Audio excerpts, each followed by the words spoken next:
Plus 1 public exam തൂക്കി. ആര് നോക്കി?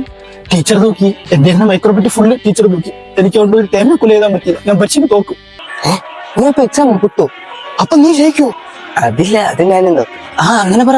ഞാൻ ഈ റിസൾട്ടിന്റെ കാര്യം ഇപ്പഴേ വീട്ടിൽ പറഞ്ഞാൽ വീട്ടിലാ?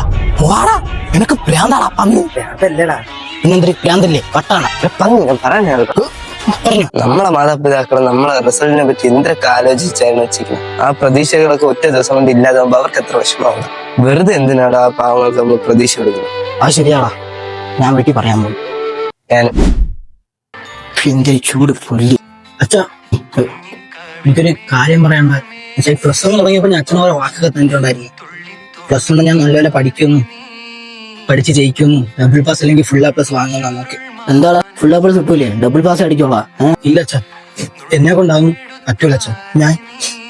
ഞാൻ പ്ലസ് 1 പൊട്ടു അച്ഛാ. ഞാൻ ഒരുപാട് ശ്രമിച്ചു, പക്ഷെ അതുകൊണ്ട് പറ്റണില്ല.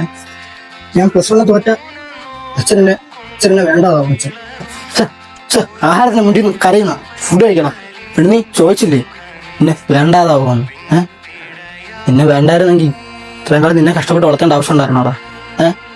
നീ ഫുഡ് കഴിക്കും.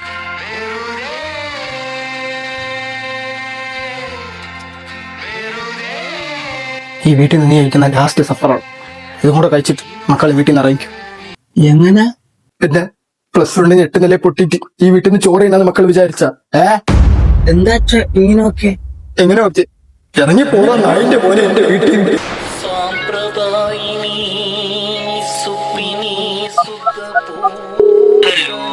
ഹലോ, കൊല്ല കടയാട് കടം കയറി മോനെ. എന്നെ വീട്ടിൽ നിന്ന് ഇറക്കി പട്ടി.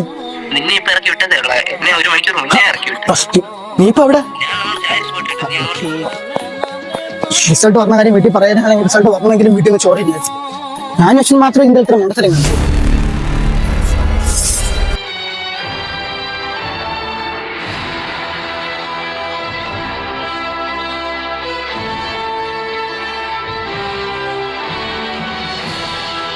Hey payans, assemble!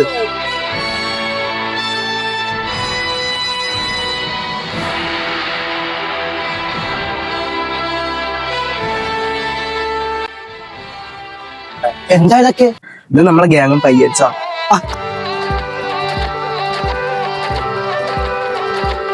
ഞമ്മളെ പറഞ്ഞാൽ ഞാനും വരും മാത്രം മണ്ടന്മാരെ പോകുന്ന വിചാരിച്ചു. 6 മണ്ടന്മാരുണ്ട്. സന്തോഷം. ഇനിയിപ്പം ഒരുമാതിരി നമ്മളും കൂടെ എന്ത് ചെയ്യാൻ പോകും? നല്ല ചോദ്യം.